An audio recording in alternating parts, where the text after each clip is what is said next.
नाथान्वितं तं सजीवं सावधैतं सावधूतं परिजनसहितं कृष्णचैतन्यदेवं श्रीराधा कृष्णपादान् सहगणललिता श्रीविशाखान्वितांश्च अज्ञानतिमिरान्धस्य ज्ञानाञ्जनशलाकया चक्षुरुन्मिलितं येन तस्मै श्रीगुरुवे नमः।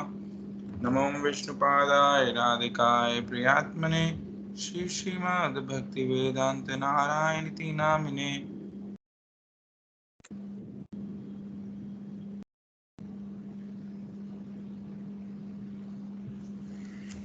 वाञ्छाकल्पतरुभ्यश्च कृपा सिन्धुभ्य एव च पतितानां पावनेभ्यो वैष्णवेभ्यो नमो नमः।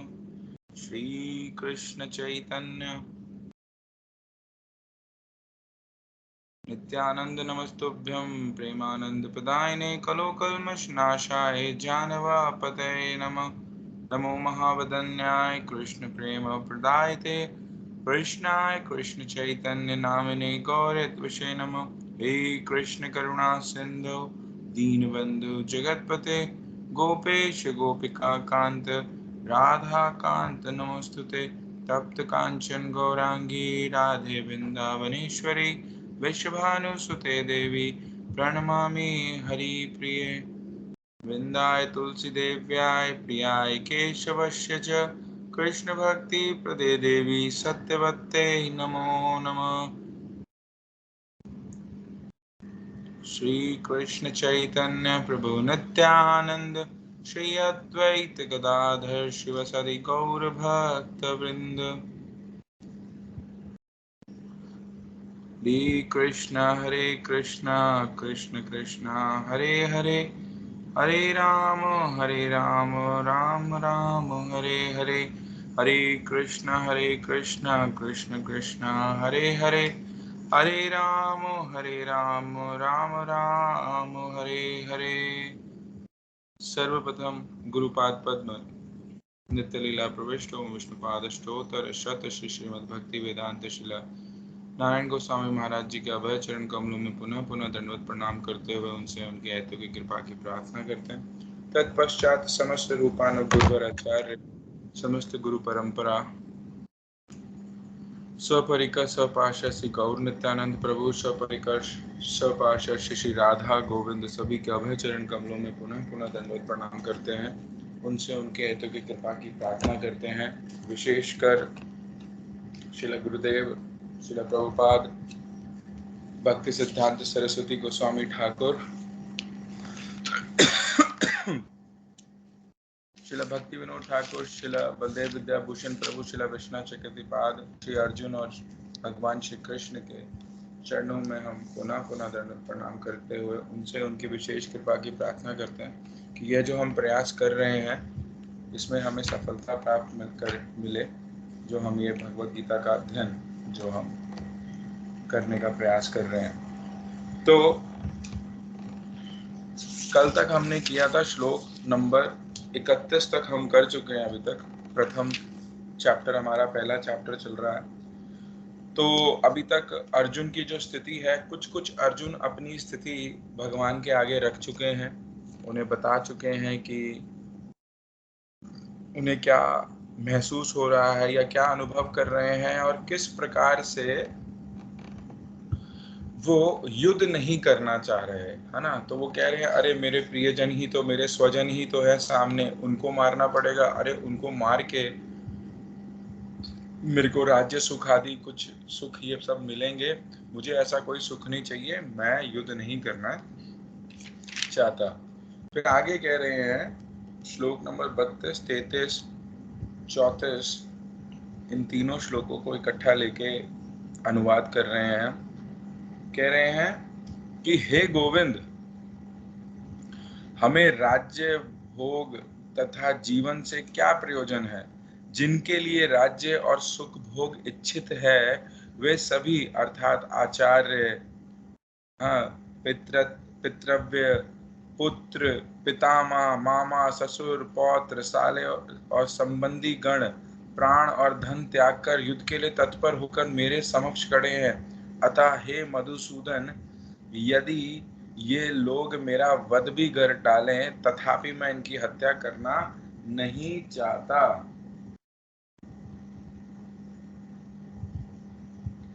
ठीक है, तो यहाँ पे अब क्या कह रहे हैं कि यहाँ सामने सब कौन खड़े हैं? यहाँ सामने सब मेरे ही स्वजन, मेरे ही प्रियजन खड़े हुए हैं और इनको मारकर मैं ये राज्य सुख भोग आदि ये प्राप्त करूंगा, मैं ऐसा नहीं कर सकता। ठीक है, और ये सब भी कैसे खड़े हैं? ये भी युद्ध की इच्छा से तत्पर खड़े हैं, ये भी युद्ध करना चाहते हैं, है ना? सामने खड़े हैं और क्या करना है? ये भी युद्ध करना चाहते हैं। कह रहे हैं अगर ये मेरा वध कर भी डाले, मैं इनके हाथों मरने के लिए तैयार हूं, लेकिन मैं इनका वध नहीं कर सकता।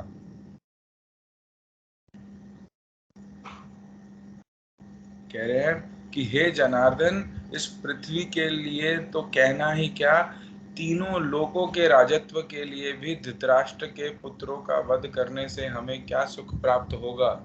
32, 33, 34 और 35वें श्लोक में अर्जुन इस प्रकार से अब बोल रहे हैं। तो क्या बोल रहे हैं कि ये सब जो है ये कौन है? मेरे सामने मेरे ही तो प्रियजन है, मेरे स्वजन है, मैं इनके हाथों मरने के लिए तैयार हूं, लेकिन मैं इनमें से किसी को नहीं मारूंगा। ठीक है, और ये जो धृतराष्ट्र के पुत्र हैं जो सामने विपक्ष में खड़े हैं, इनको मार के मिलेगा भी क्या? अगर मुझे 3 लोकों का भी राजत्व, 3 लोकों का भी राज्य मुझे अगर मिल जाएगा, तो ऐसे सुख को भी प्राप्त करके क्या फायदा?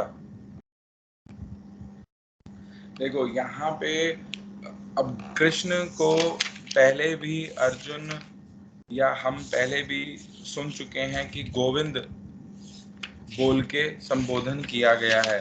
तो गोविंद का पूर्व में हमने अर्थ समझा था कि गोविंद का तात्पर्य क्या है कि गौ के 2 अर्थ हैं। एक तो गौ के मतलब गौ, गौए, गाय हो गई, और एक उसका अर्थ है इंद्रियां।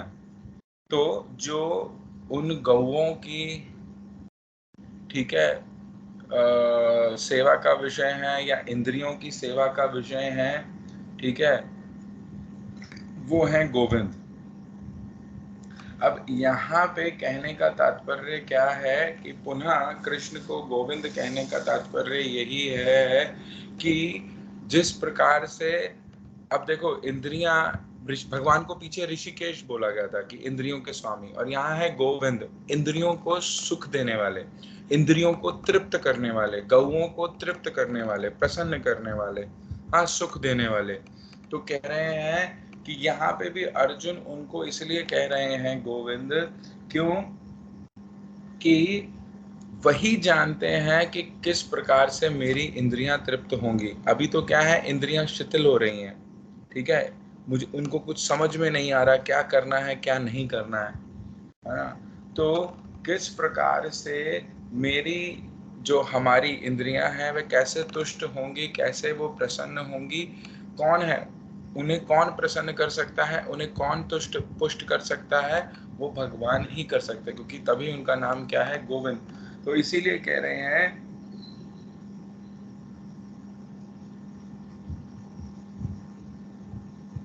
तो यहाँ पे एक शिक्षा भी दे रहे हैं कि भौतिक दृष्टि से भी अगर हम देखें, हम लोग क्या करना चाह रहे हैं, हम अपनी इंद्रियों को तृप्त करना चाह रहे हैं, हम अपनी इंद्रियों के सुखों के लिए ही क्या कर रहे हैं, सांसारिक विषयों में भाग रहे हैं। हाँ, विषयों को क्या बोल रखा है, 5 प्रकार के विषय बोल रखे हैं। कैसे हैं? एक है रूप है, एक गंध है, एक शब्द है, एक स्पर्श है, और एक क्या है, रस है। ठीक है ना? तो आंखें रूप की तरफ भाग रही हैं, नाक सुगंध के पीछे भाग रही है, कान सुंदर सुंदर शब्द के पीछे भाग रहे हैं, जिह्वा रस के पीछे भाग रही है, त्वचा स्पर्श के पीछे भाग रही है। तो कह रहे हैं ये इन सांसारिक विषयों में ये इंद्रियां भाग रही हैं, लेकिन इनको फिर भी तृप्तता मिल नहीं रही, इनको फिर भी प्रसन्नता मिल नहीं रही। कहने का तात्पर्य क्या है यहाँ पे कि अगर कोई व्यक्ति अपनी इंद्रियों से भगवान की सेवा में लगता है, उनको भगवान की सेवा में लगाता है, भगवान कौन है, गोविंद, तो उन इंद्रियों को तृप्त करने वाले, उन इंद्रियों को प्रसन्न मुक्ता प्रदान करने वाले कौन हैं? भगवान श्री गोविंद ही हैं।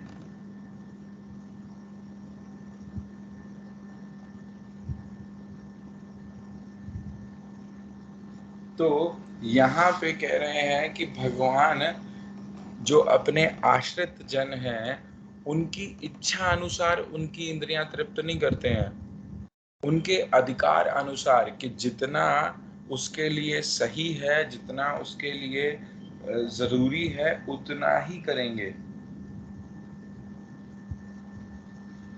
तो इसीलिए एक एक भक्त क्या करता है, वह अपनी इंद्रियों की तृप्ति और अपनी इंद्रियों की प्रसन्नता के लिए भगवान की सेवा नहीं करता। वो किस लिए भगवान की सेवा कर रहा है? वो भगवान की सेवा भगवान की सेवा करने के लिए कर रहा है। अपनी ही हम इन जड़ इंद्रियों से ही तो भगवान की सेवा कर रहे हैं। तो वो अपनी इंद्रियों की तृप्ति के लिए नहीं कर रहा, अपनी इंद्रियों की सुख भोग के लिए नहीं कर रहा। वो क्या कर रहा है? भगवान को सुख करने के लिए, भगवान को प्रसन्न करने के लिए ही क्या करता है? वह उनकी सेवा करता है। तो इसीलिए, और भगवान क्या करते हैं? भगवान कैसे हैं? भगवान कृपालु हैं, दयालु हैं, सब कुछ जानने वाले हैं। तो बिना इच्छा, क्योंकि भक्त इच्छा नहीं कर रहा कि मेरे को मेरी इंद्रियों को सुख प्राप्त हो, परंतु भगवान कैसे हैं? भगवान अपने आप ही उसकी इंद्रियों को भी सुख प्रदान करने वाले हैं, बिना मांगे ही।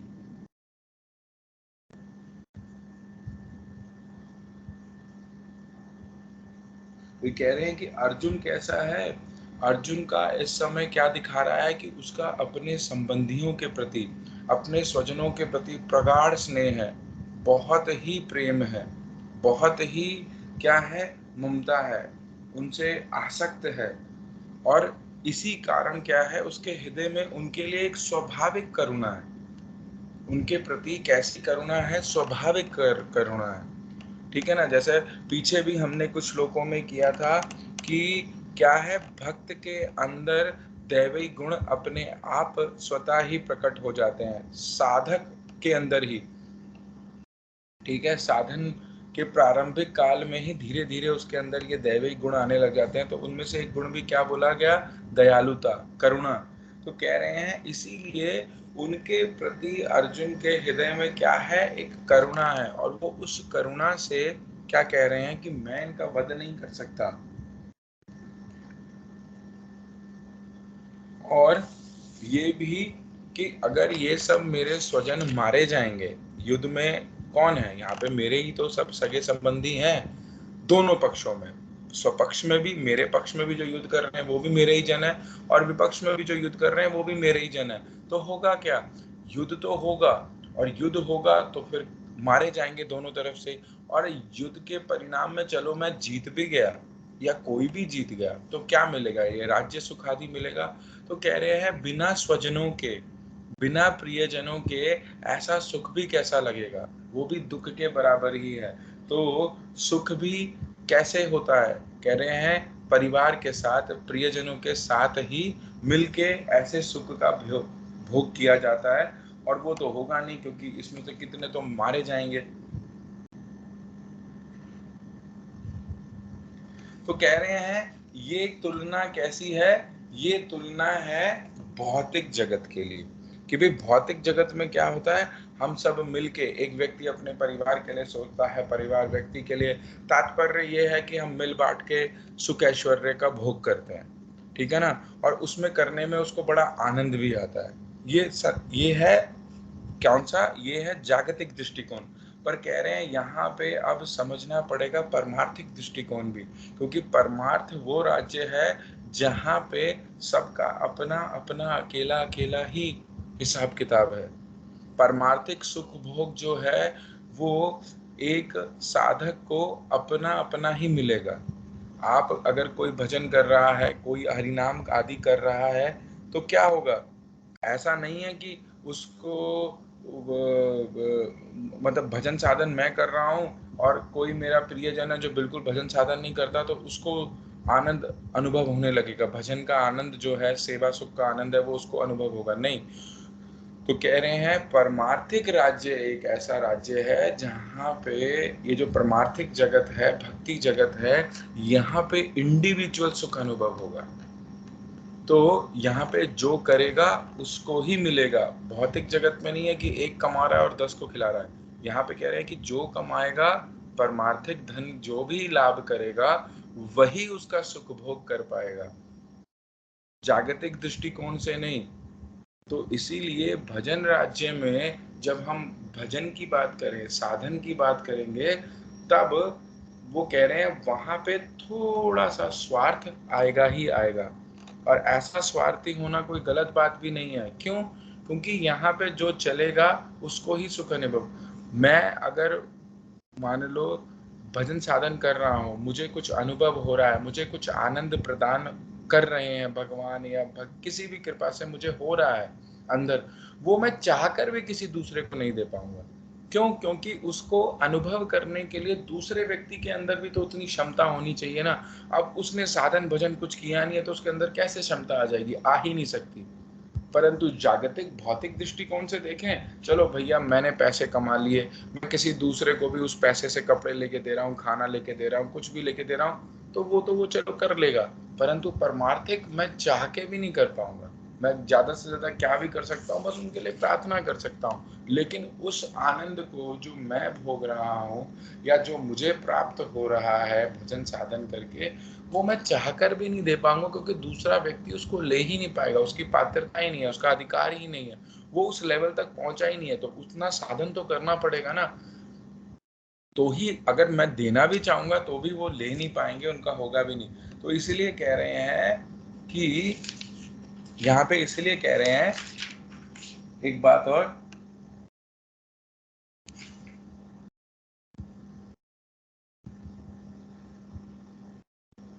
तो यहाँ पे एक बात और इम्पोर्टेंट एक चीज और भी कह रहे हैं कि भक्त कैसा होता है। भक्त क्या करता है भगवान की इच्छा के लिए, ठीक है ना, भगवत इच्छा के लिए, भगवान की इच्छा के लिए या भगवान की सेवा के लिए वो क्या करता है, वो जो भी उसको सुख ऐश्वर्य मिलते हैं, जागतिक सुख ऐश्वर्य भी जो मिलते हैं, जो इस जगत के भी सुख ऐश्वर्य मिलते हैं, वो उनको भी भगवान की इच्छा मानकर ग्रहण कर लेता है। भोगता नहीं है, परंतु ग्रहण कर लेता है और स्वीकार कर लेता है सारे सुख ऐश्वर्यों को, परंतु उसका भोग नहीं करता, उनको भी उन्हीं की ही सेवा में लगाता है। तो भगवान की इच्छा जानकर ही वो इस जगत के भी सुख ऐश्वर्यों को ग्रहण करता है और उनको ही उनकी सेवा में लगाता है। और अगर उसको लगता है कि भगवत इच्छा नहीं है कि मैं सुख ऐश्वर्य मुझे प्राप्त हो, तो वह उसमें भी खुश रहता है, ठीक है ना। तो भक्त कैसा है, वो कुछ ग्रहण करता है या कुछ एक्सेप्ट करता है या कुछ रिजेक्ट करता है, वो अपनी इच्छा से एक्सेप्ट रिजेक्शन नहीं कर रहा, उसमें भी क्या देख रहा है, वो भगवान की ही इच्छा देख रहा है, अर्थात भगवान की ही सेवा, भगवान का ही सब कुछ देख रहा है, भगवान की प्रसन्नता देख रहा है कि अगर इसको लेने से भगवान प्रसन्न होते हैं तो वो ग्रहण करता है, और अगर अप्रसन्न होते हैं तो वो ऐसी वस्तु को ग्रहण ही नहीं करता। तो यहाँ पे अब बता रहे हैं, अब अर्जुन में क्या इस समय मन में चल रहा है कि वो तो अपने संबंधियों को मारना ही नहीं चाहता, और कह रहे हैं कि अगर ऐसा कुछ है भी तो वो उल्टा ये चाहता है कि अगर जरूरत पड़ी तो वो मेरा वध कर दे, मैं मरने को तैयार हूं लेकिन मैं अपने संबंधियों को नहीं मारूंगा। और जो कि हम जानते हैं कि अभी भगवान आगे इन सब चीजों को बोलेंगे भी, समझाएंगे भी उसको कि अर्जुन तू केवल एक निमित्त मात्र है, इस युद्ध में केवल एक निमित्त मात्र है, और इन सबको तो पहले से ही ये सब मरे ही हुए हैं। ये सब चीजें हम आगे समझेंगे। यहाँ पे टीकाकार इसको थोड़ा सा पहले भी हल्का सा बता रहे हैं। क्यों? क्योंकि भगवान जो भी कराते हैं या जो भी चीजें हो रही हैं वो सब भगवत इच्छा से हो रही हैं, परंतु उसमें क्या है, हर कोई एक निमित्त मात्र है। निमित्त मतलब कारण। जैसे कोई बुरा कर रहा है तो कहेंगे अरे भगवान बुराई करा रहे हैं, मैंने थोड़ी ना मारने की कोशिश करी थी, वो तो भगवान ने करवाया, क्योंकि हर चीज तो भगवान की इच्छा से हो रही है। तो समझना, ये जो जगत चल रहा है, ये जड़ जगत जो भी चल रहा है, ये जगत में जो कुछ भी हो रहा है वो भगवान की इच्छा से ही हो रहा है। परंतु इसका मतलब ये नहीं है कि भगवान की इच्छा ये है कि मैं बुरा करूं। तो भगवान की इच्छा क्या है, वो हम शास्त्रों में से जानते हैं। वो हम अपने शास्त्रों में से, साधु संतों से, वैष्णवों से हम समझते हैं कि भगवान की इच्छा क्या है। तो जब हम उसके अनुसार कार्य करते हैं तो फिर हम अब भगवान की इच्छा अनुसार कार्य कर रहे हैं, कि भगवान जैसा चाहते हैं। मतलब शास्त्रों में जो चीजें विधि हैं, जो करने योग्य हैं, उन्हें करना भगवान की इच्छा है। जो निषेध है, जिसको मना किया गया है करने से, वो भगवान नहीं चाहते हैं ऐसा कोई करे। परंतु फिर भी क्या है, इस जड़ जगत में देखेंगे कि भगवान तो चाहते नहीं कोई किसी का बुरा करे, लेकिन कोई अपने स्वार्थवश अगर वो चीजें करता है तो एक प्रकार से वो भी देखा जाएगा कि उसमें भी भगवत इच्छा इस प्रकार से है, क्योंकि यहाँ पे अच्छाई बुराई दोनों ही रहेंगी एक समय पे। तो हमें ये देखना है कि मैं जो निमित्त बनूं, मैं जो कारण बनूं, मैं अच्छाई का कारण बनूं या बुराई का कारण बनूं। क्योंकि होना तो ये तो जगत ने तो चलते रहना है, यहाँ पे सब काम सब चीजें होती ही रहेंगी। परंतु मुझे भगवान ने बुद्धि भी दी है, सोचने समझने के लिए बुद्धि दी है, ठीक है, मन दिया है, ताकि मैं विचार कर सकूं क्या चीज सही है, क्या शास्त्र के अनुसार है, क्या शास्त्र के अनुसार नहीं है। तो उसी चीज को समझते हुए कि क्या ये भगवत इच्छा है या ये नहीं है, तो मैं भी एक निमित्त, मैं कारण बन सकता हूँ। किस चीज के लिए, अच्छी चीज के लिए भी बन सकता हूँ इस जगत में, और मैं बुरी चीज के लिए भी बन सकता हूँ। तो मुझे बड़े ही धैर्यपूर्वक और बुद्धि का इस्तेमाल करते हुए देखना होगा कि मैं अच्छे के लिए चल रहा हूं या बुरे के लिए चल रहा हूं। ठीक है। तो जैसे कहा गया, अभी आगे भगवत गीता में देखेंगे भी कि भगवान आते हैं धर्म संस्थापनार्थाय, हाँ, विनाशाय च दुष्कृताम। तो दुष्टों का तो विनाश भगवान ने करना ही करना है। तो क्या करेंगे, या तो स्वयं करेंगे या फिर किसी को निमित्त बनाएंगे, किसी के द्वारा करवाएंगे। ठीक है। तो कोई ना कोई मीडियम बनेगा, जो निमित्त बनेगा, अर्थात कोई मीडियम बनेगा, या तो किसी के द्वारा करवा देंगे या तो फिर स्वयं करेंगे। ठीक है। और परित्राणाय साधु नाम, कि साधु व्यक्तियों का, सज्जन व्यक्तियों का पालन भी करेंगे। तो या तो वो स्वयं भी करेंगे सीधा, या फिर वो किसी के द्वारा कराएंगे। तो हमें ये देखना है कि हम किस चीज के लिए निमित्त हो सकते हैं, कि हमारे सामने ये सब चीजें आ रही हैं, शिक्षाएं आ रही हैं शास्त्रों की, वैष्णवों की। तो हमें एक प्रकार से बुद्धि प्रदान करी जा रही है कि तुम क्या करना चाहते हो, तुम क्या चाहते हो। भाई देखो, तुम्हारे सामने दो रास्ते हैं, अच्छा भी है बुरा भी है। जो भी करोगे, इच्छा तो तुम्हारी ही है, परंतु उस इच्छा के पीछे भी क्या है, चलेगी तो वो भगवत इच्छा ही। तो इसीलिए इस बात को भी समझना बड़ा जरूरी है कि जो कुछ हो रहा है वो भगवान की इच्छा से ही हो रहा है। तो अगर कोई मर रहा है, कोई कट रहा है, या जो भी चीजें हो रही हैं, हम तो देख सकते हैं अरे भगवान इतने दयालु हैं, तो ऐसे निर्दयी कैसे हो सकता है, किसी के साथ बुरा क्यों हो सकता है। देखो, उसके साथ जो बुरा हुआ वो उसके कर्म अनुसार हुआ, उसको अपने कर्मों का फल मिलना ही मिलना है। तो ये जो जड़ जगत चल रहा है, ये केवल और केवल कर्म पे आधारित चल रहा है, कर्म फल पे आधारित चल रहा है। जिसने जैसा कर्म किया है उसको ऐसा फल मिलेगा। अच्छा भी मिल सकता है, बुरा भी मिल सकता है। परंतु अगर एक व्यक्ति जो संभल के चल रहा है, शास्त्र अनुसार चल रहा है, सोच रहा है कि मैं कभी किसी का बुरा नहीं करूंगा, मैं अच्छा ही करने का प्रयास करूंगा, शास्त्र अनुसार मैं चलने का प्रयास करूंगा, तो उसके अंदर प्रेरणा, क्योंकि सबके अंदर परमात्मा है, सबके शरीर में एक तो आत्मा है, आत्मा के साथ साथ परमात्मा है। तो परमात्मा अंदर से क्या करते हैं, प्रेरणा देते हैं सदैव अच्छा करने के लिए ही। परंतु जीव अपने पुराने कुसंस्कारों के, गलत संस्कारों के कारण, जो अनेक अनेक जन्मों से बन गए, या फिर गलत संगत के कारण गलत विचारों को ग्रहण करके वो गलत कार्य करने लगता है। तो इसीलिए क्या है कि हमें ये समझना पड़ेगा कि क्या गलत है और क्या सही है, और हम उसी अनुसार चलेंगे।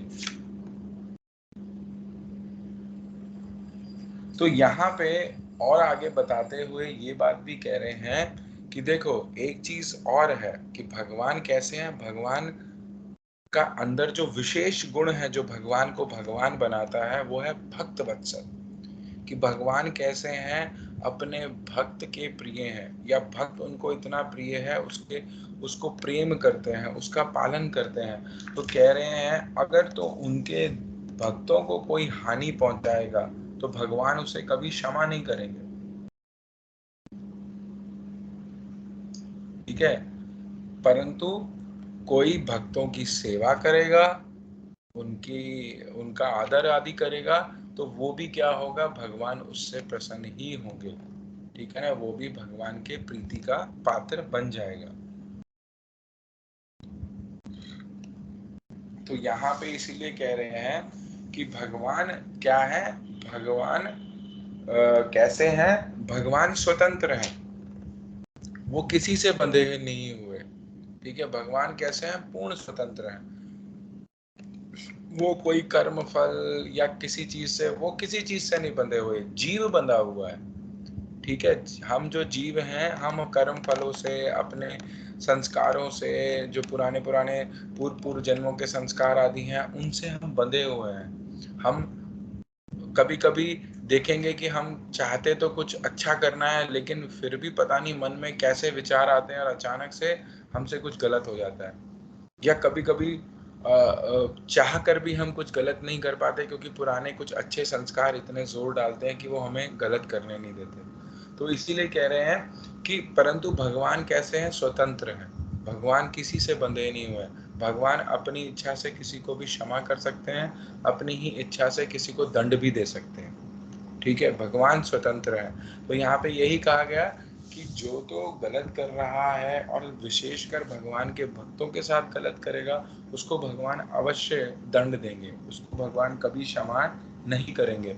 और जो भगवान की इच्छा अनुसार, भगवान के निर्देश अनुसार अगर वो कुछ गलत भी कर रहा है, जैसे यहाँ पे अगर अर्जुन भगवान की इच्छा से युद्ध करता है, तो वो क्या करेगा, वो तो सामने वालों का वध करेगा, मारेगा। तो कह रहे हैं भगवान क्या है, भगवान उन्हें क्षमा भी कर देंगे। ठीक है, तो आगे चलते हैं। यहाँ तक अगर किसी को कोई डाउट है, किसी प्रकार का प्रश्न है, तो वो बीच में पूछ सकता है। ठीक है ना, ऐसा नहीं है कि बस मैं बोलता बोलता चला जाऊं। और अगर किसी को कुछ पूछना है, कोई शब्द भी है या कोई भी चीज़ है, वो रोक के उस समय पूछे, ताकि आप अपने डाउट क्लियर कर लो। जो भी चीज़ हम पढ़ रहे हैं वो हमें समझ में आ रही है, ठीक है ना, उस तरीके से हम चलें। फिर कह रहे हैं आगे, और यहाँ पे एक और भगवान को नाम से बुलाया गया, मधुसूदन। जैसे पीछे बोला था उनको क्या, केशव।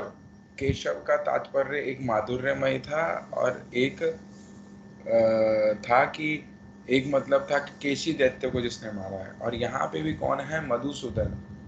ये क्या है, मधुसूदन के भी कई अर्थ हैं। तो उसमें से एक अर्थ तो ये है कि जिसने का मधु दैत्य का जिसने वध किया, मधु दैत्य को मारने वाला।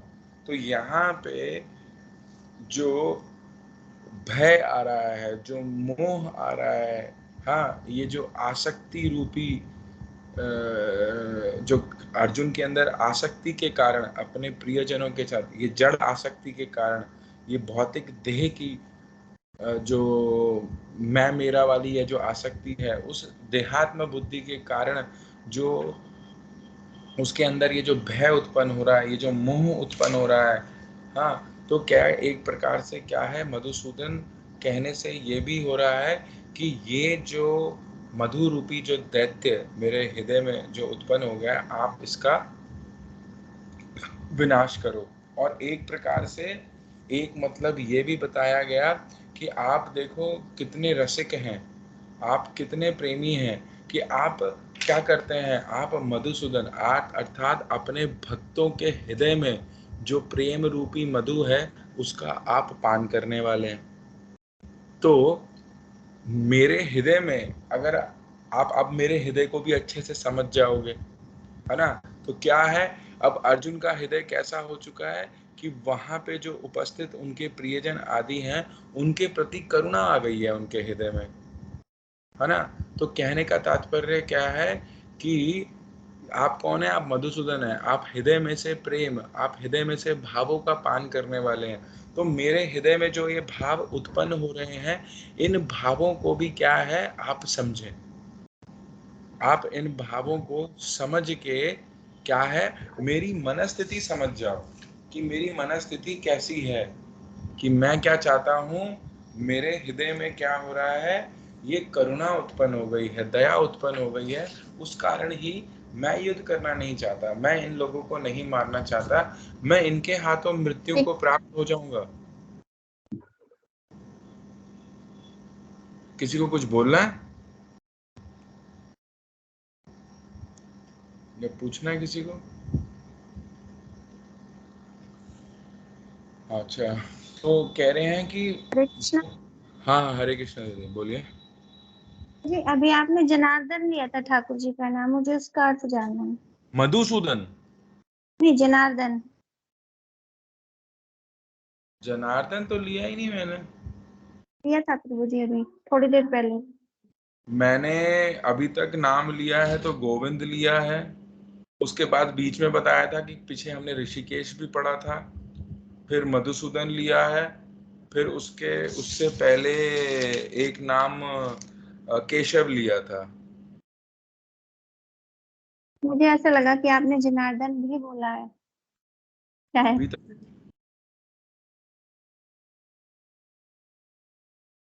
अभी तक जनार्दन शब्द का कहीं तात्पर्य मैंने लिया नहीं। जी प्रभु। ठीक है ना, अभी जो जो भगवान को जिस जिस प्रकार से संबोधित किया गया है और उसके जो हमें टीकाकार मतलब बता रहे हैं, हम उनको समझने का प्रयास कर रहे हैं ताकि हम भी जब इन नामों का उच्चारण करें तो उस प्रकार से उन भावों को देख पाए। ठीक है ना। वैसे ही 35वें श्लोक में भगवान को जनार्दन संबोधित किया गया, 35वें श्लोक में कर रहे हैं, हाँ, परंतु अभी जनार्दन का मतलब कुछ यहाँ पे दिया नहीं हुआ, तो इसीलिए अभी तक मैंने बोला नहीं है उसको। मतलब अलग से टीकाकारों ने जनार्दन शब्द का अभी तक कुछ बोला नहीं है, अगर बोला होगा, अगर आगे कुछ लिखा होगा, क्योंकि मैंने अपने आगे 2-3 गीताएं खोल रखी हैं अलग अलग मठों की, और इस्कॉन वाली भी है, अपने मठ की भी है, एक दूसरे मठ की भी है, तो उसमें से सार रूप में जो जो शिक्षाएं हैं उसको मैं लेके चल रहा हूँ, है ना। एक स्पेसिफिक बुक से इसलिए नहीं पढ़ा रहा, बस फ्लो में चल रहे हैं हम।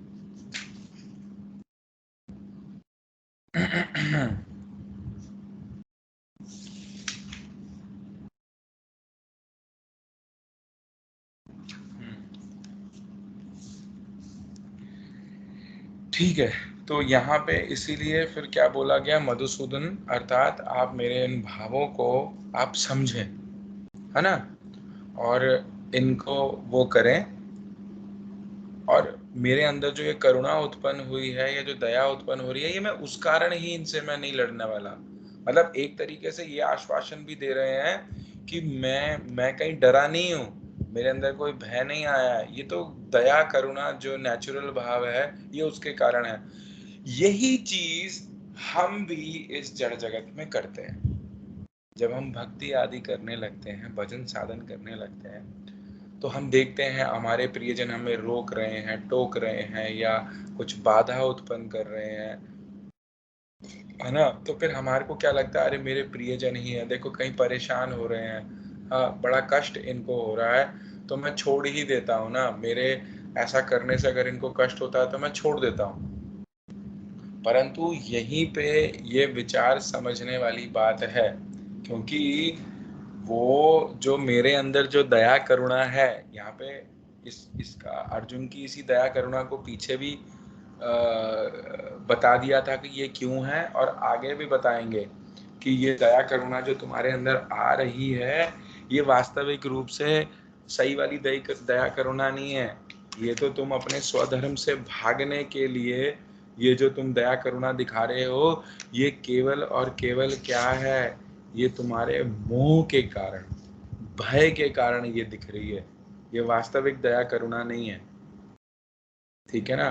तो उसी प्रकार से जब हम, अगर कोई हम भजन साधन कर रहे हैं, ठीक है, कोई हमारे लिए रोक टोक पैदा कर रहा है या थोड़ा इमोशनल ब्लैकमेल कर रहा है या कुछ भी हो रहा है और हमें ऐसा लग रहा है कि देखो मेरे कारण इनको परेशानी हो रही है, इनको कष्ट हो रही है, तो हमें तो सुनना है कि भक्ति में भक्त के अंदर दया होनी चाहिए, करुणा होनी चाहिए, तो मेरे को तो अपने अपने लोगों पे ही दया करनी चाहिए, अपने लोगों पे ही प्रति करुणा करनी चाहिए, तो मैं छोड़ देता हूँ ये सब करना अगर इनसे इनको कष्ट हो रहा है।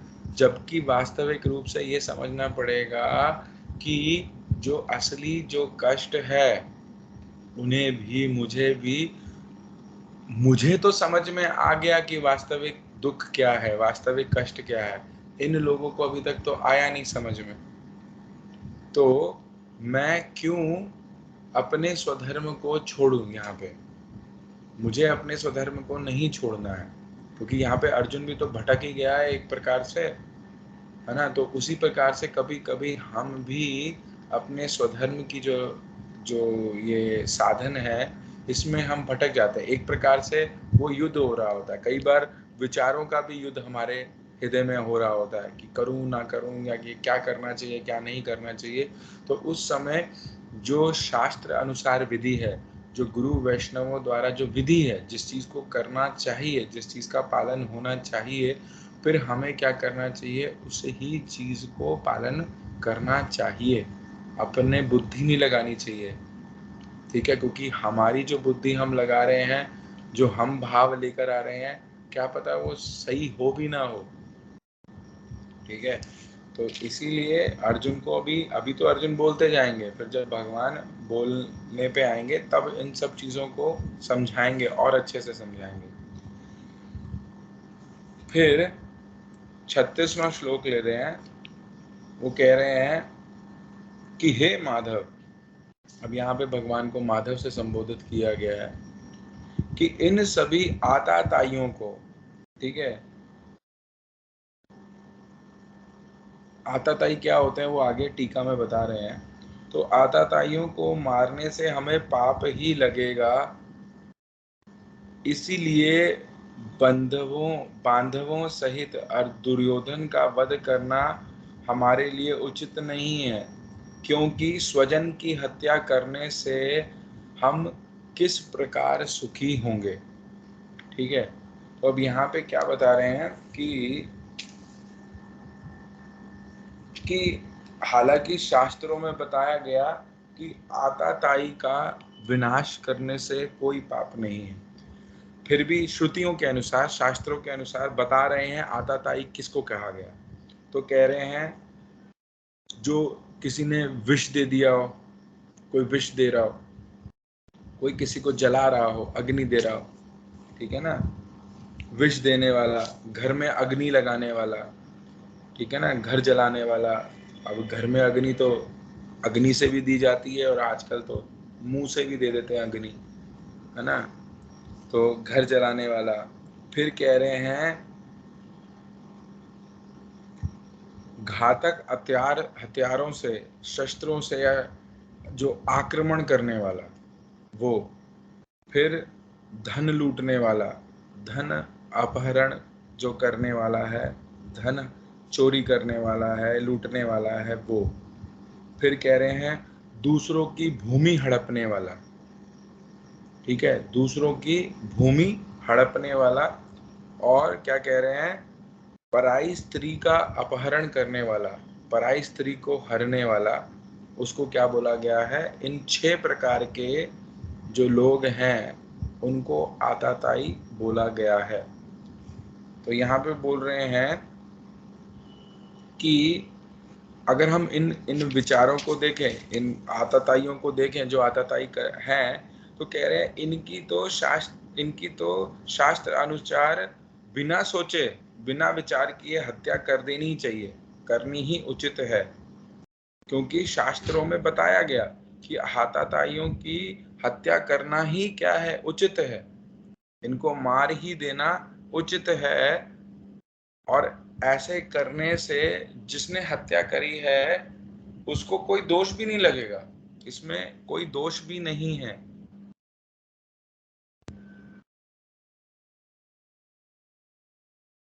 परंतु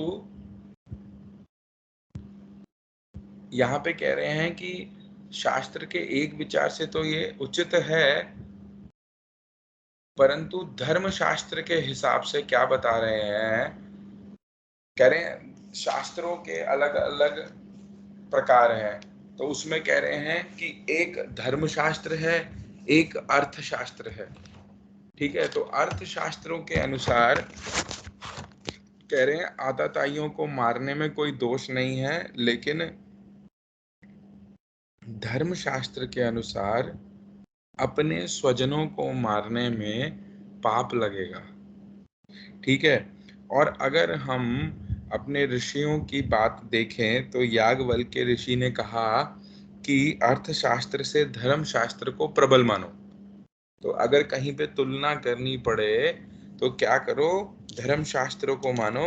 और धर्मशास्त्रों के जो आचार्यों के अनुसार क्या बोला गया है कि किसी की हत्या करने से, ठीक है, कौन से हैं, स्वजनों की, विशेषकर स्वजनों की हत्या करने से अपने सुख की इच्छा हेतु, अपने सुख के लिए, क्योंकि यहाँ पे तो लड़ाई लड़ रहे हैं, किसके लिए लड़ रहे हैं, एक प्रकार से तो राज्य के लिए लड़ रहे हैं, और राज्य किस लिए, अपने सुख के लिए। तो अपने सुख के लिए अगर किसी की हत्या कर रहे हो तो वो क्या है, तो पाप लगेगा। तो एक प्रकार से अर्जुन अब यहाँ पे तर्क भी दे रहे हैं। क्या तर्क दे रहे हैं कि भाई आताताइयों को मारने से तो, क्योंकि अगर ये 6 कैटेगरियां देखें तो सामने लोग हैं, जो विपक्ष में जो कुछ हैं लोग, वो इन 6 कैटेगरियों में आ भी जाएंगे, काफी लोग इस चीज में आ जाएंगे, परंतु फिर भी क्या है तो स्वजन ही है, तो अपने जन ही। और मैं क्या देख रहा हूँ कि मैं युद्ध तो अपने स्वार्थ के लिए कर रहा हूँ, मेरा स्वार्थ क्या है, राज्य प्राप्त करना, तो मैं तो अपने स्वार्थ के लिए युद्ध कर रहा हूँ। तो अगर मैंने अपने स्वार्थ के लिए इनको मारा तो क्या होगा, मुझे पाप ही चढ़ेगा। ठीक है, इससे कोई मुझे सुख प्राप्ति नहीं होगी।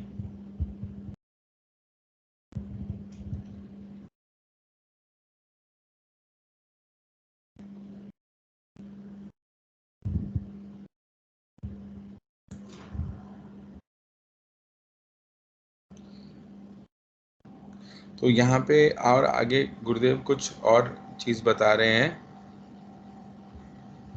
वो यही कह रहे हैं कि अर्जुन कैसा है, अर्जुन धर्मात्मा है, अर्जुन धर्म का पालन करने वाला है, भक्त भी है।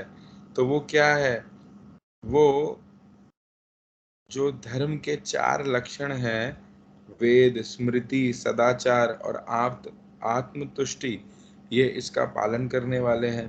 तो इसीलिए वो इन वेद और सदाचार के विरुद्ध चलना क्या समझ रहे हैं कि ये गलत है। इसीलिए यहाँ पे उन्होंने अपने बंधु बांधवों को के विपक्ष में युद्ध करना और उनका संहार करना, कि उनको मारना, उन्होंने क्या समझा है कि वो गलत ही है, और ऐसा इसलिए मैं करूँगा ही नहीं।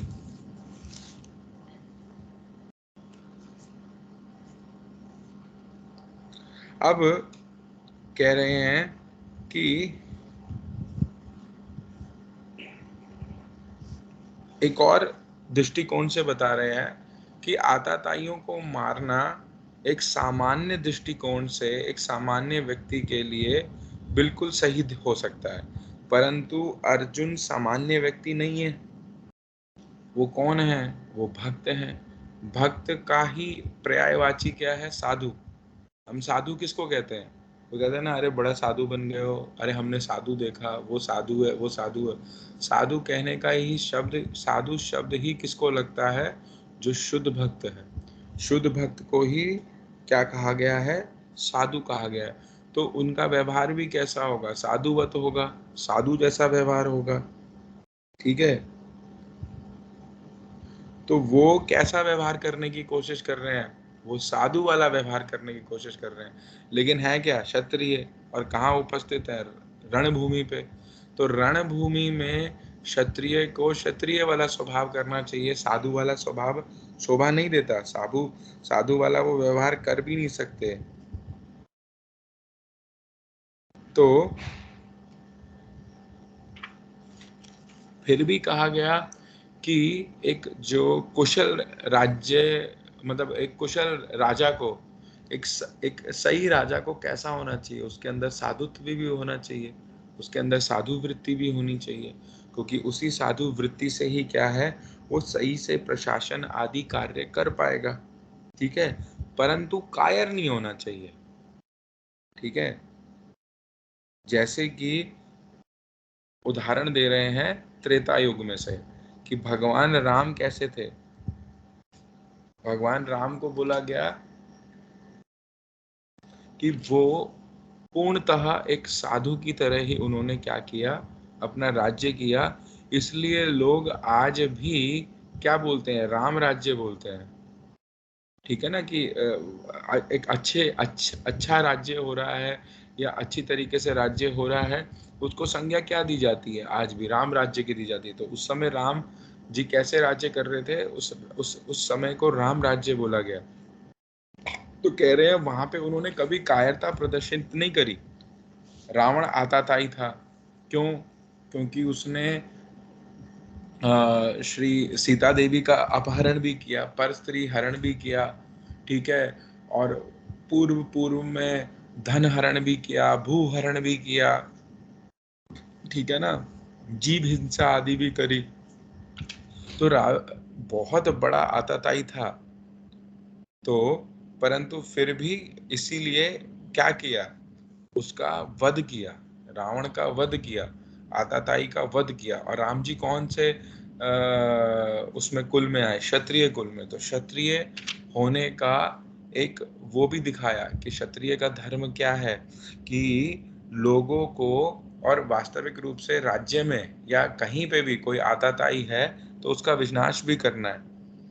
अब अर्जुन के प्रसंग में, जो अर्जुन का अब जो सिचुएशन है, कह रहे हैं कि यहाँ पे जो आताताई है वो कौन है? क्योंकि समझना, एक जना आताताई है, उसने गलत काम किया, उसका साथ देने वाला भी आताताई है। ठीक है, तो इसलिए वो कह रहे हैं कि इनके सामने जो आताताई खड़े हैं, अरे इनके तो निज स्वजन है। रावण कोई स्वजन नहीं था, परंतु यहाँ पे तो स्वजन ही है। तो इसीलिए उनके हृदय में क्या है? कुछ करुणा दया आ रही है कि मैं इनके साथ कोई सामान्य जैसे व्यवहार क्यों करूं? ये तो कौन है? ये तो मेरे ही प्रियजन है। तो इनके साथ मैं इतना कठोर व्यवहार नहीं कर सकता। और क्या है कि जैसे कि वो साधु व्यवहार कर रहे हैं, साधुता का ही व्यवहार कर रहे हैं, तो साधु तो जनरली क्या करता है? साधु क्या करता है? क्षमा कर देता है। ठीक है, तो साधु तो कैसा है? क्षमाशील होता है। तो इसीलिए अर्जुन के भी मन में क्या आए?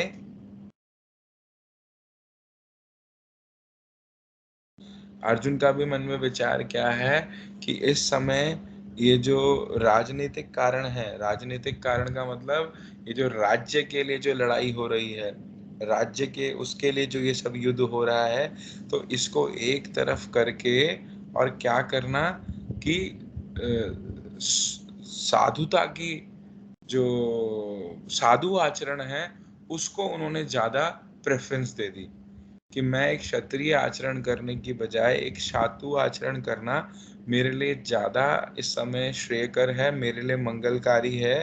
तो इसीलिए ऐसे स्वजन जो कि चाहे आता ही सही, उनका वध करने की बजाय मैं क्या करूं, धर्म तथा सदाचार की दृष्टि से मैं क्या करूं, इनको सबको क्षमा कर देता हूं। ठीक है, तो वो ज्यादा कल्याणकारी है। ठीक है, राज्य सुख कैसा है, वो तो टेम्परेरी है, कुछ समय के लिए ही होगा, उसके बाद तो छोड़ना ही पड़ेगा, है ना। तो हर चीज इसमें टेम्परेरी है। तो मैं ऐसे क्षणिक सुख के लिए किसी का वध करूं, अपने ही स्वजनों का वध करूं, ऐसा मुझे शोभा नहीं देता। एक साधु आचरण ऐसा नहीं होता। तो अपने स्वसुख के लिए किसी को मारना, हाँ, वो क्या है, ये साधु आचरण नहीं है। इसीलिए वो क्या कह रहे हैं कि मैं इनको नहीं मार सकता। ठीक है, और यहाँ पे कह रहे हैं कि माधव, माधव का एक अर्थ ये भी है कि जो लक्ष्मी के पति हैं। माधव शब्द का एक अर्थ है जो लक्ष्मी के पति हैं। तो यहाँ पे क्या है कि भगवान को लक्ष्मीपति के रूप में उन्होंने संबोधित किया।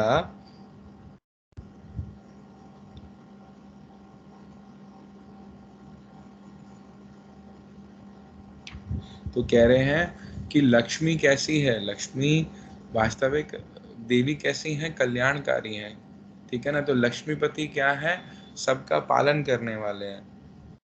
और वो कभी भी, अब यहाँ पे एक तरीके से क्या है, अर्जुन भगवान से दिशा निर्देश चाहते हैं, है ना। अपने मन की स्थिति क्यों बता रहे हैं, ताकि वो उनको सही दिशा दें। तो वो यही चाहते हैं कि आप माधव लक्ष्मीपति कभी किसी का अनिष्ट नहीं करेंगे, कभी किसी का गलत नहीं करेंगे, और ना ही कभी किसी को गलत करने के लिए प्रेरित करेंगे। तो इसीलिए आप मुझे क्या करें कि आप क्या है कि मुझे सही राह, मतलब सही मुझे मार्गदर्शन करें, मुझे सही प्रेरणा दें कि सही क्या है, क्योंकि मैंने आपके सामने जो सही है वो बता दिया है। तो एक तरीके से वो यही चाह रहे हैं कि जो डिसीजन मैंने ले लिया है, एक तरीके से वो भी उसी पे मोहर लगा दें कि हाँ, जो तुम सोच रहे हो बिल्कुल सही सोच रहे हो। ठीक है, तो श्लोक संख्या 36 तक हुआ है, आज यहीं तक ही रखते हैं। किसी का कोई प्रश्न है तो वह पूछ सकता है। हालांकि विनय है, एक नए जुड़े हैं हमारे साथ, तो इनका एक प्रश्न था, इन्होंने ग्रुप में किया था हमारे। मैंने ग्रुप का नाम भी वेद्य रख दिया है। वेद्य का मतलब, एक मतलब होता है जानना, ज्ञान होना, तो इसीलिए उसका फुल फॉर्म भी बना दिया, वैदिक education for youth and all. तो उस ग्रुप में उन्होंने प्रश्न किया है, और वो प्रश्न जो है उसका उत्तर 2-5 मिनट में होगा नहीं।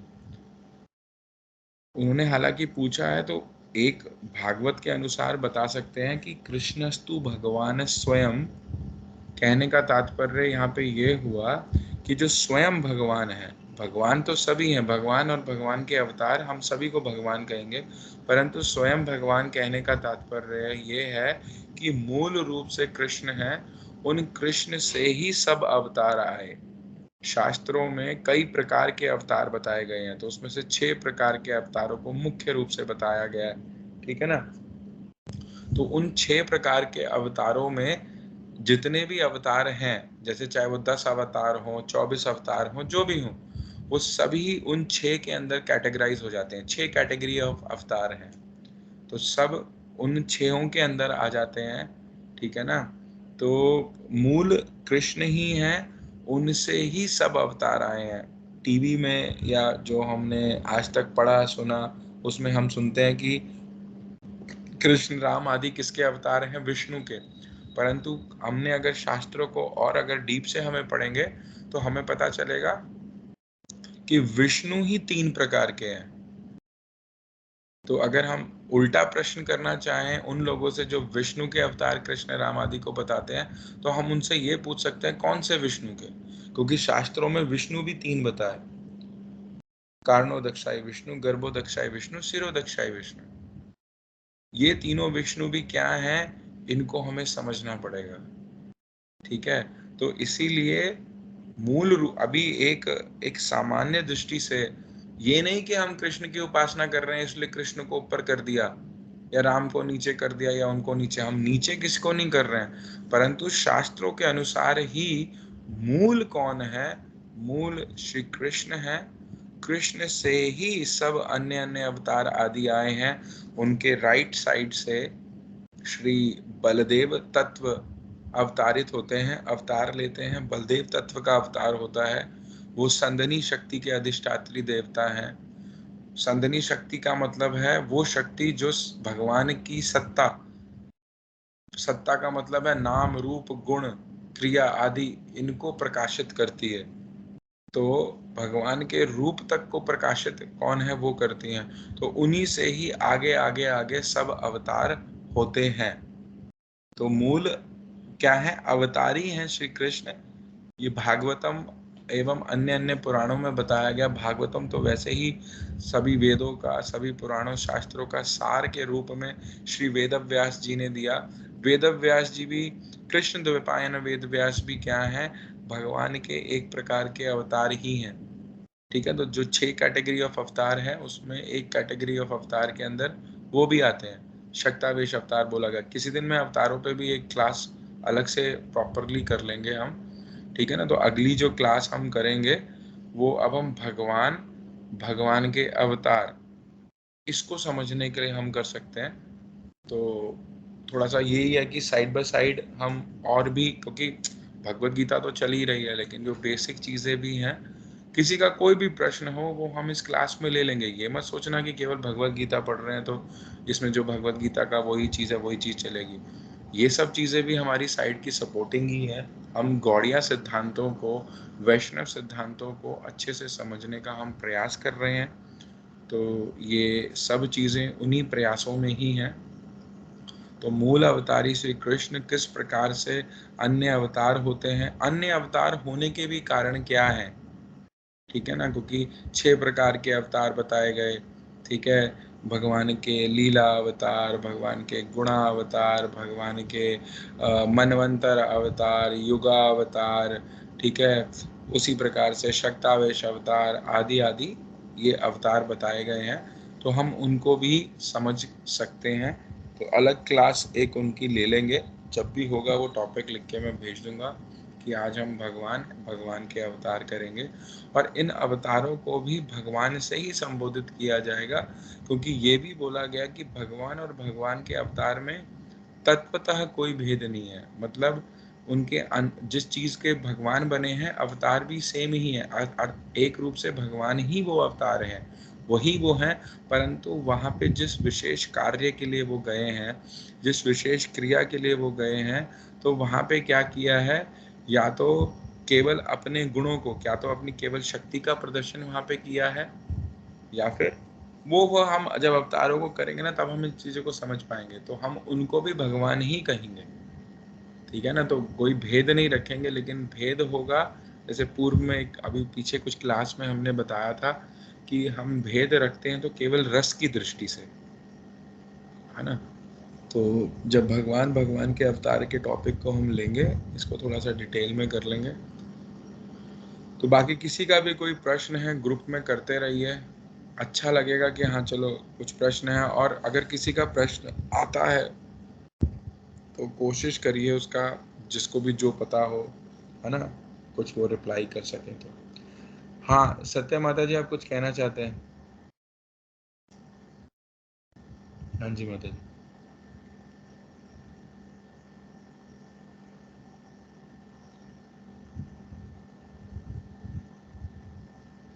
हाँ जी, भगवान के दाहिने भाग से बलदेव जी। हाँ जी। हम्म। हम्म। ठीक है। हम्म।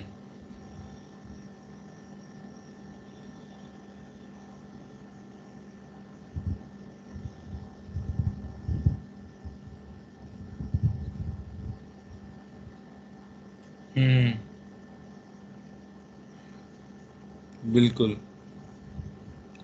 देखो, इस चीज को हमें समझना पड़ेगा कि एक तो जो भगवान की एक्सपेंशंस, मतलब जो ये अवतार हैं, हम इनको कहते हैं भगवान अपना विस्तार कर रहे हैं, ठीक है ना। किसी कार्य के लिए अपना विस्तार कर रहे हैं तो एक अलग रूप ले लिया तो वो एक अलग अवतार हो गया, कोई और रूप लिया वो एक अवतार हो गया।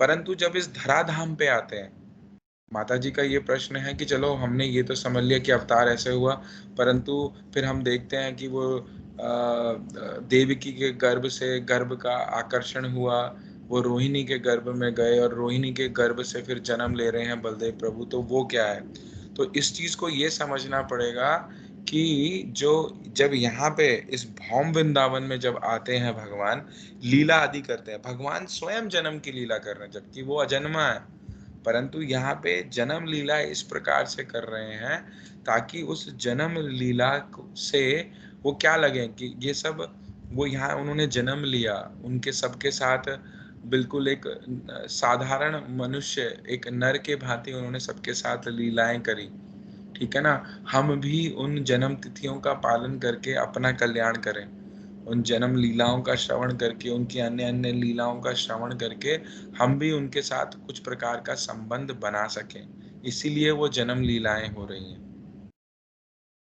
वहां पे प्रकट अप्रकट धाम में जो नित्य धाम है, गोलोक वृंदावन धाम, वहां पे बलदेव जी हैं, रोहिणी नंदन प्रभु सदैव से हैं। रोहिणी, वो मतलब उन्होंने रोहिणी के गर्भ से जन्म लिया है, वो एक भाव मात्र है, हो नहीं रहा वहां पे कभी जन्म, परंतु एक भाव मात्र है, वो लीला चलती रहती है नित्य। यहाँ पे आके कुछ कुछ लीलाओं को जो कि केवल भाव मात्र हैं, उनको एक्चुअली में किया जाता है, सो दैट की जो जड़ जीव है, ये जड़ जगत के जीव हैं, इनकी बुद्धि में वो चीज आए। हम लोग तो जड़ीय बुद्धि वाले हैं ना, हमारे सामने होगा नहीं तो हम मानते नहीं प्रकार से, तो इसलिए रोहिणी मैया के गर्भ से जन्म ले रहे हैं, तो वो इसलिए क्या कह रहे हैं, रोहिणी नंदन कहला रहे हैं, या इस प्रकार से जन्म लीलाएं हो रही। हाँ माता जी बोलिए।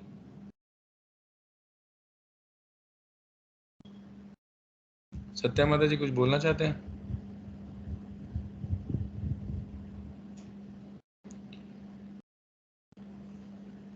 समझे नहीं, जो जो दोनों ही विचार सही हैं इस जड़ जगत में।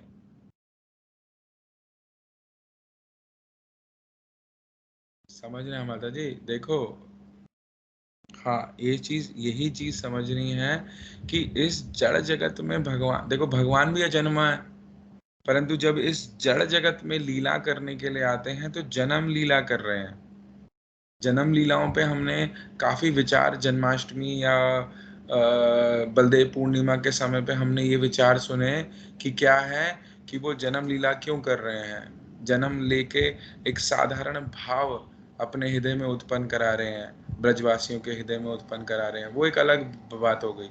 परंतु ये केवल इस जड़ जगत में, जब किसी ब्रह्मांड में, किसी भूलोक में जब वो जन्म लेंगे या अवतार होंगे तो उनका इसी प्रकार से जन्म होगा। परंतु जो पीछे से जो सृष्टि लीला चलती आ रही है, जब केवल और केवल समझ लो कि एक समय ऐसा था कि केवल और केवल भगवान श्री कृष्ण ही थे और फिर पूरी सृष्टि लीला हुई, तो उस समय उनकी शक्ति, उनकी स्वरूप शक्ति उनके वाम अंग से, उनकी लेफ्ट साइड से प्रकट हुई, ठीक है। बलदेव रूप में स्वयं कृष्ण ही एक दूसरा रूप लेते हैं, फिर उनसे आगे आगे आगे आगे आगे सब अवतार आदि हुए। ये इस सृष्टि लीला से भी पूर्व की लीला है।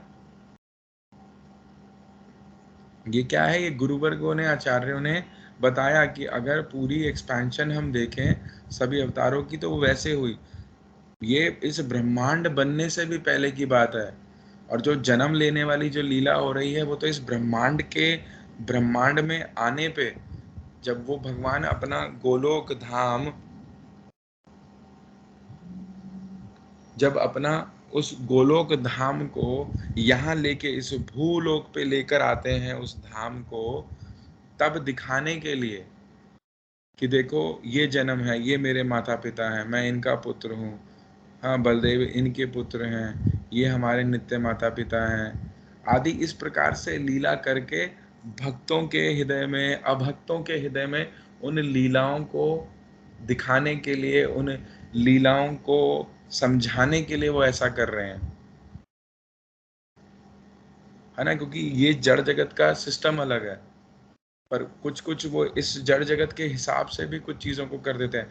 अब वहाँ हम जाएंगे तो वहाँ पे जब हम गोलोक वृंदावन पहुँचेंगे, अगर हमने दाऊ भैया को देखा तो वो हमें, वो रोहिणी नंदन ही है वहाँ पे, वो वहाँ पे उनको जन्म लेने की जरूरत नहीं पड़ रही बार बार रोहिणी मैया के गर्भ से, ये बात दिखाने के लिए कि मैं रोहिणी का पुत्र हूँ। लेकिन जब वो इस भूलोक में आ रहे हैं, जब भी ब्रह्मा के एक दिन में वो आते हैं, अपनी लीला करते हैं, तो वो इसी प्रकार से आएंगे, ताकि यहाँ इस जड़ जगत के जीव, अब मैं हूँ, अब हम हैं, अब हमने इस बार भक्ति करी, कुछ ग्रंथ आदि साधु संग किया, तो हमें ये याद हो गया कि वो रोहिणी नंदन है, वो देवकी नंदन है, वो यशोदा नंदन है, ऐसे ऐसे हमें याद हो गया। हाँ, ठीक है, कौशल्या नंदन श्री राम जी हैं। अब मान लो मैं मृत्यु को प्राप्त हुआ, मैं फिर दोबारा से जन्म लूंगा, फिर मुझे थोड़ी ना याद रहेगा कि वो यही थे, परंतु फिर दोबारा से शास्त्रों को, उन लीलाओं को पढ़ूंगा, सुनूंगा, तो पुनः वो याद आ जाएगा, ठीक है, वो हृदय में बैठ जाएगा। एक बार मुक्त हो गए और जहाँ पे भी हम पहुंचे, मान लो हम वृंदावन धाम चले गए, या हम गोलोक धाम चले गए, या किसी का स्वरूप अयोध्या का है, राम जी का भक्त है, वो अयोध्या चला गया, तो उसके लिए तो वहाँ पे नित्य है, उसके सामने फिर वो लीला करने की आवश्यकता नहीं, भगवान को जन्म लीला। और जन्म लीला, जो औपचारिकताएं, कुछ लीलाएं हैं, वो केवल इस जड़ जगत में ही होती हैं। कुछ लीलाएं ऐसी हैं जो भगवान यहाँ पे विशेष रूप से प्रकट करते हैं, वो वहां पे अप्रकट धाम में, नित्य गोलोक धाम में केवल भाव मात्र में हो रही हैं, वहां पे वो घट नहीं रही हैं, एक्चुअली में नहीं हो रही हैं, लेकिन भाव से हो चुकी या हो रही हैं। पर यहाँ पे उन लीलाओं को भगवान करके दिखा रहे हैं, ताकि वो भाव हृदय में भक्तों के, या जो भी नवीन साधक है, जो नए साधक है, उनके हृदय में वो भाव आए, ओहो ये तो यशोदानंदन है। अगर भगवान यहाँ जन्म ही ना ले तो हम उस प्रकार से सोचे ही ना, वात्सल्य भाव ही ना निकल के आए, ना साख्य भाव निकल के आए, है ना। तो इस प्रकार से वो यहाँ पे उस जन्म लीला को करके दिखा रहे हैं। परंतु बलदेव तत्व निकला कैसे है, वो भगवान से ही निकला है, तो वो भगवान से अभिन्न भी है, उन्हीं में से ही वो, उन्हीं का ही एक प्रकाश है, तो वो उसको उस तरीके से बताने के लिए आचार्य ने उस तरीके से बताया कि दाहिने भाग से वो प्रकट होते हैं, वो जन्म नहीं ले रहे हैं।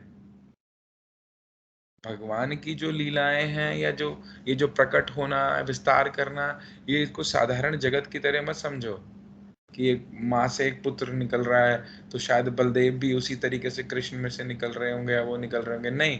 वो जो निकलना है, ये होना है, ये हम अपने किसी विचार से या अपने कोई इमेजिनेशंस लगाए इसमें नहीं, बस हमें यही समझना है कि बस कि भगवान से ही उनकी स्वरूप शक्ति निकली, उन्होंने एक रूप लिया, और भगवान से ही, क्योंकि भगवान शक्तिमान है, और उन्हीं से ही उनका एक और स्वरूप निकला, बलदेव प्रभु का एक स्वरूप निकला, उन्हीं से आगे आगे आगे फिर अन्य अन्य अवतार आदि हुए। वो इस जड़ जगत, इस जड़ बुद्धि से समझना बहुत ही कठिन है, बहुत ही ज्यादा कठिन। तो जैसे जैसे भजन साधन आदि करेंगे, धीरे धीरे धीरे धीरे धीरे कुछ कुछ हमें समझ में आने लगेगा। तो जो जन्म लीला कर रहे हैं, वो केवल हमारे को, हमें हमें हमारे हृदय में बैठ जाए, है ना। अब अगर मैं अचानक से किसी से भी पूछूंगा, हाँ जी भाई रोहिणी, वो क्या नाम है, बलदेव प्रभु की मैया का नाम बताओ, तो सब बोलेंगे रोहिणी मैया है ना। कृष्ण की मैया का नाम बताओ तो यशोदा निकलेगा, पिता का नाम बताओ तो नंद बाबा निकलेगा, राधा रानी के माता पिता का नाम बताओ, वो निकलेगा। अब वो जन्म लीला उन्होंने यहाँ पे करी, शास्त्रों में उसका वर्णन है, हम उसको पढ़ते आ रहे हैं, तो उससे क्या है कि वो हमारे हृदय में बैठ गई है। चलिए ठीक है, आज यहीं तक ही रखते हैं। हरे कृष्णा, सभी को दंडवत प्रणाम।